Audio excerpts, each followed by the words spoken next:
আসসালামু আলাইকুম। আমরা এখন দেখব প্রাথমিক বিদ্যালয় সহকারী শিক্ষক নিয়োগ পরীক্ষা 2018 এর তৃতীয় পর্যায়ের পরীক্ষার প্রশ্ন সমাধান গণিত পাঠটুকু। আমরা শুধুমাত্র অঙ্কটুকু দেখব। সেই ক্ষেত্রে 1 নম্বর অঙ্ক ছিল সমকোণী ত্রিভুজের সমকোণের বিপরীত একটি কোণ 50 ডিগ্রি হলে অপর কোণটি কত। অর্থাৎ বলা আছে সমকোণী ত্রিভুজের এটা 90 ডিগ্রি, বলা আছে একটা বিপরীত কোণ হচ্ছে 50 ডিগ্রি। এটাও হতে পারে, এটাও হতে পারে। তো এই দুইটা বিপরীত কোণ মিলে আমাদের হবে 90 ডিগ্রি, কারণ এটা 90, এটা আর এটা যোগ করলে 90, টোটাল 180। সেক্ষেত্রে 90 থেকে যদি একটা কোণ বাদ যায় 50 ডিগ্রি, তাহলে এটা হবে 40 ডিগ্রি বিয়োগফল, অর্থাৎ 40 ডিগ্রি হবে এই কোশ্চেনের অ্যান্সার। তারপর অঙ্ক নাম্বার 2 নম্বর অঙ্কে বলা আছে 1 থেকে 99 পর্যন্ত সংখ্যার গড় কত। এটা সূত্রটা হচ্ছে n+1/2। এটা হচ্ছে যদি প্রত্যেকটা ডিফারেন্স 1 করে থাকে, অর্থাৎ 1 2 3 4 5 6 এইভাবে যদি 99 পর্যন্ত যাওয়া হয়, তাহলে তার গড়ের সূত্র হবে n+1/2। n হচ্ছে 99 এখানে, তাহলে 99 + 1/2 = 100/2 = হবে হচ্ছে 50। অর্থাৎ 50 হবে 1 থেকে 99 পর্যন্ত সংখ্যার গড়। এটা হবে এই কোশ্চেনের আনসার। তারপর অঙ্ক নাম্বার 3 নম্বর অঙ্কে বলা আছে 6 5 5 8 এর সাথে কোন ক্ষুদ্রতম সংখ্যা যোগ করলে যোগফল একটি পূর্ণবর্গ সংখ্যা হবে। তো এর সাথে যদি আমরা 3 যোগ করি তাহলে পাবো 6 5 6 1। এটাকে যদি আমরা বর্গমূল করি তাহলে পাওয়া যাবে 81। অর্থাৎ আমরা বলতে পারি +3 হবে এই কোশ্চেনের আনসার। তারপর অঙ্ক নাম্বার 4 নম্বর অঙ্কে বলা আছে x + 3y = 40 আর y = দেওয়া আছে 3x, তাহলে y = হোয়াট এটা জানতে চাওয়া হয়েছে। তো যেহেতু y = 3x দেওয়া আছে, এই সমীকরণে আমরা y এর মানটা বসাবো। তাহলে 3 × 3x = 40, বা এটাকে লেখা যায় x + 9x = 40। এটাকে লেখা যায় 10x = 40। তাহলে x আসবে হচ্ছে 40/10 = 4, অর্থাৎ x এর ভ্যালু আসলো 4। তো আমাদের জানতে চাওয়া হয়েছে y এর ভ্যালু কত। y = 3x, তাহলে 3 × 4, তাহলে আসবে 3 × 12, অর্থাৎ 12 হবে এই কোশ্চেনের আনসার। তারপর অঙ্ক নাম্বার 5 এ বলা আছে x ইনভার্স 3 - 0.001 = 0 হলে x এর মান কত। তো এটা আমরা করব x ইনভার্স 3 = লেখা যায়, এটা ডান পাশে নিয়ে আসবো 0.001, বা x ইনভার্স 3 কে লেখা যায় 1/x³ আর এটাকে লেখা যায় 1/1000। এখন আমরা 1/x³ = লেখা যায় 1/10³, বা এটা উল্টে দিলে লেখা যাবে x³ = 10³। তাহলে x = আসবে 10। আর আমাদের প্রশ্নে জানতে চাওয়া হয়েছে x² = কত। x² হবে 10² = 100, অর্থাৎ 100 হবে এই কোশ্চেনের আনসার। তারপর অঙ্ক নাম্বার 6 নম্বরে বলা আছে শতকরা বার্ষিক কত হার সুদে মূলধন 25 বছরে সুদে মূলে 4 গুণ হবে। অর্থাৎ x টাকা রাখলে 25 বছর পর 4x টাকা পাওয়া যাবে। যদি x টাকা রাখলে 4 গুণ টাকা পাওয়া যায়, তাহলে মূল টাকা ছিল x, তাহলে আমাদের ইন্টারেস্ট কত হবে। ইন্টারেস্ট হবে আমাদের 4x - x, অর্থাৎ 3x টাকা হবে ইন্টারেস্ট, আর প্রিন্সিপাল অ্যামাউন্ট হবে x টাকা। তো আমরা জানি I = NPR। তো এখানে ইন্টারেস্ট আমাদের হচ্ছে 3x যদি ধরি, প্রিন্সিপাল হচ্ছে x, আর n দেওয়া আছে 25 ইয়ার, আর রেট অফ ইন্টারেস্টটা বের করতে হবে। তো এই মানগুলো যদি আমরা বসিয়ে দিই এখানে, তাহলে পাবো 3x = n হচ্ছে 25, p হচ্ছে x, আর r re। তো x কাটা যায়, সেক্ষেত্রে r = 3/25 আসবে 0.12, অর্থাৎ 0.12 আসবে হচ্ছে আর এর মানটা। তো আর এর মান 0.12 মানে হচ্ছে 12%, অর্থাৎ 12% হবে ইন্টারেস্ট রেটটা, 12% হবে এই কোশ্চেনের আনসার। তারপরে অঙ্ক নাম্বার 7 বলা আছে 7 এর গুণিতকের সেট কোন ধরনের সেট। 7 এর গুণিতকের সেট বলতে বোঝায় 7 14 21 এভাবে করে যা আসে। তো এইভাবে করে আমরা অসীম পর্যন্ত আসবে, সেই ক্ষেত্রে এটার উত্তর হবে হচ্ছে অসীম। তারপর অঙ্ক নাম্বার 8 নম্বর অঙ্কে বলা আছে একটি সমবাহু ত্রিভুজের একটি বাহু 16 মিটার, ত্রিভুজটির ক্ষেত্রফল কত। তো বাহুর দৈর্ঘ্য a = 16 ধরে নেই, আর সমবাহু ত্রিভুজের ক্ষেত্রফল হচ্ছে √3/4 তাহলে লেখা যায় √3/4 × 16²। তো √3/4 16 × 16 লিখলে কাটাকাটি করলে 4, তাহলে 4 16 64√3, অর্থাৎ 64√3 বর্গমিটার হবে এই কোশ্চেনের আনসার। অপশনে দেওয়া নেই, সেই ক্ষেত্রে কোনোটিই না হবে উত্তর। তারপরে 9 নম্বর প্রশ্নে বলা আছে নিচের ভগ্নাংশগুলোর মধ্যে কোনটি বৃহত্তম। তো দেওয়া আছে 7/11, আর আছে 2/3, 4/7 আর 5/8। তো 7/11 যদি করা হয় তাহলে আসে 0.63, তারপরটা যদি করা হয় 0.667, এটা করলে পাওয়া যাবে 0.57, এটা করলে পাওয়া যাবে 0.625। তো এই ক্ষেত্রে আমরা দেখতে পাচ্ছি বড় হচ্ছে 0.667, অর্থাৎ 2/3 হবে সবচেয়ে বড়। এটি হবে ইকুয়েশনের আনসার। তারপর অঙ্ক নাম্বার 10 নম্বর অঙ্কে বলা আছে রেল লাইনের পাশে একটি তালগাছ আছে, ঘন্টায় 45 কিলোমিটার বেগে ধাবমান 150 মিটার লম্বা একটা ট্রেন কত সময়ে ওই তালগাছটা অতিক্রম করবে। তো রেল লাইনের পাশে একটা তালগাছ রয়েছে, সেই তালগাছটাকে অতিক্রম করতে হবে। রেলগাড়ি যেটা আছে সেটা হচ্ছে 150 মিটার লম্বা। তো 150 মিটার লম্বা এই তালগাছ যদি এখানে হয় তাহলে এটা পুরোটা ক্রস করতে হবে, অর্থাৎ 150 মিটার জায়গা ক্রস করতে কতটুকু সময় লাগে সেটাই হচ্ছে জানতে চাওয়া হয়েছে এখানে, সেটাই হচ্ছে তালগাছের অতিক্রান্ত সময়। তো এখন আমরা যদি দেখি এখানে বলা আছে 45 কিলোমিটার পার হতে সময় লাগে 1 আওয়ার। তো 1 আওয়ারকে লেখা যায় 60 × 60 সেকেন্ড, আর 45 কিলোমিটারকে লেখা যায় 45,000 মিটার, অর্থাৎ 45,000 মিটারে যেতে সময় লাগে হচ্ছে 3600 সেকেন্ড। তাহলে 1 মিটার যেতে সময় লাগবে 3600 ডিভাইড বাই 45,000। এখন ট্রেনটা রয়েছে হচ্ছে 150 মিটার, তাহলে 150 মিটার যেতে সময় লাগবে ইন্টু 150, এটা সমান সমান আমাদের আসবে হচ্ছে 12, অর্থাৎ 12 সেকেন্ড সময় লাগবে এই ট্রেনটা তালগাছটিকে অতিক্রম করতে।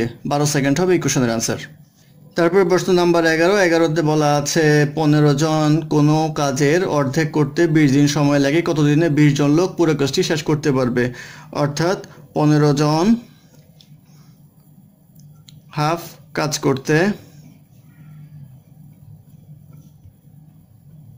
সময় লাগে 20 দিন, তাহলে 15 জন লোকের সম্পূর্ণ কাজ করতে সময় লাগবে কয় দিন? সম্পূর্ণ কাজ করতে সময় তার ডাবল লাগবে, সেহেতু 20 × 2 দিন লাগবে।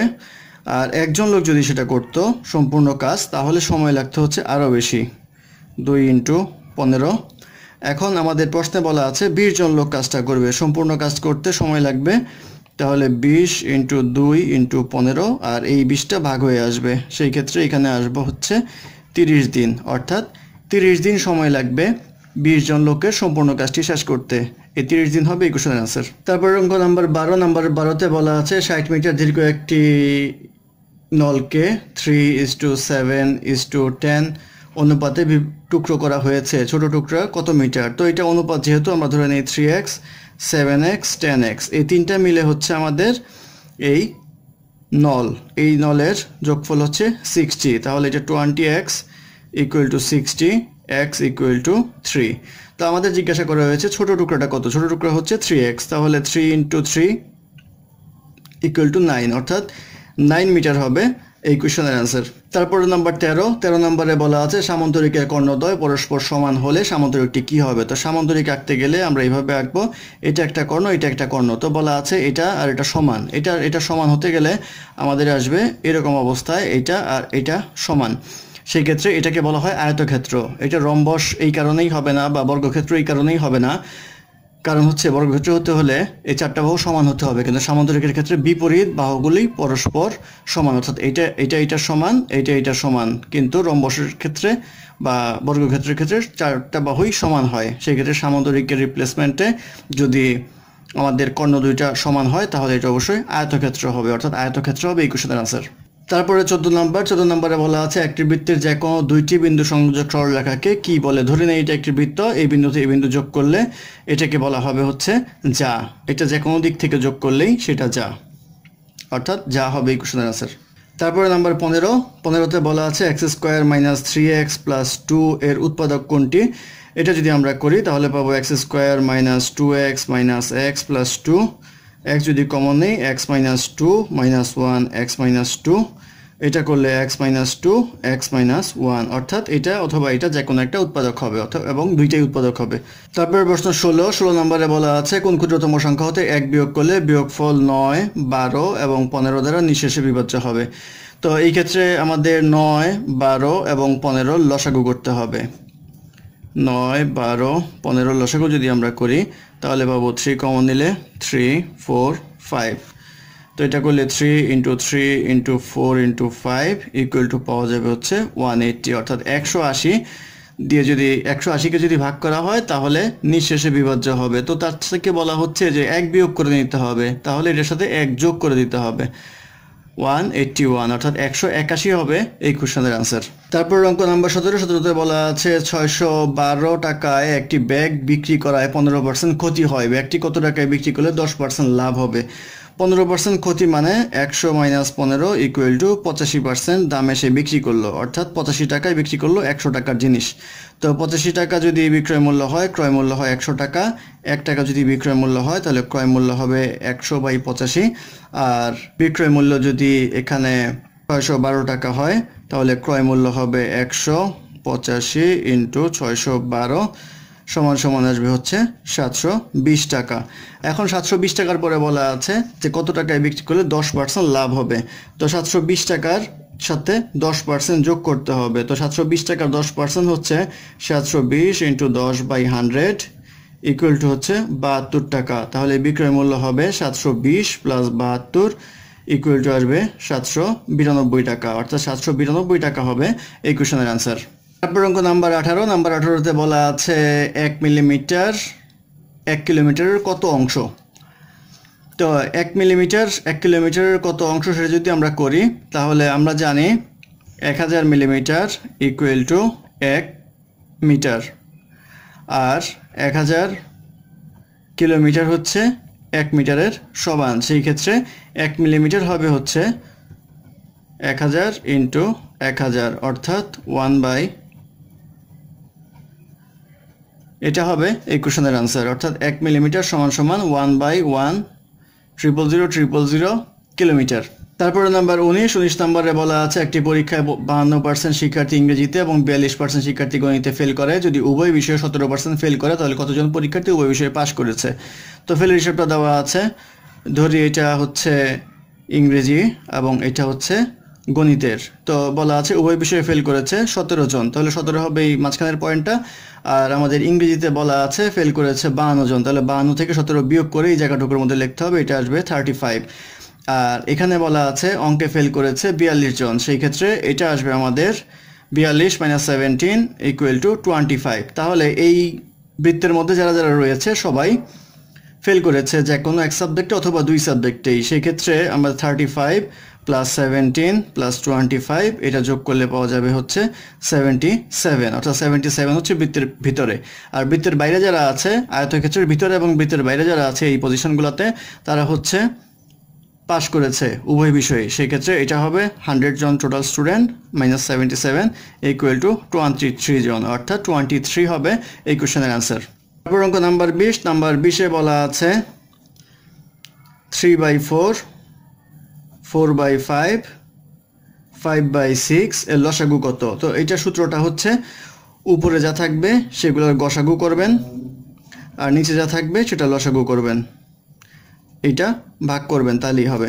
তো উপরের গসাগু হচ্ছে 3, 4, 5-এর গসাগু হচ্ছে 1, কারণ হচ্ছে এখানে কিছুই কমন যায় না। আর নিচের লসাগু চিন্তা করলে আমরা দেখব 4, 5, 6, তো এটা 2 দিয়ে করলে আসবে হচ্ছে 2, 5, 3, তাহলে 2 × 2 × 5 × 3, 3 × 5 = 15, 15 দুগুণে 30, দুগুণে 60, তাহলে 60 হবে আমাদের লসাগু। তাহলে গসাগু বাই লসাগু আসবে হচ্ছে 1/60, অর্থাৎ 60/1 হবে এই কোশ্চেনের আনসার।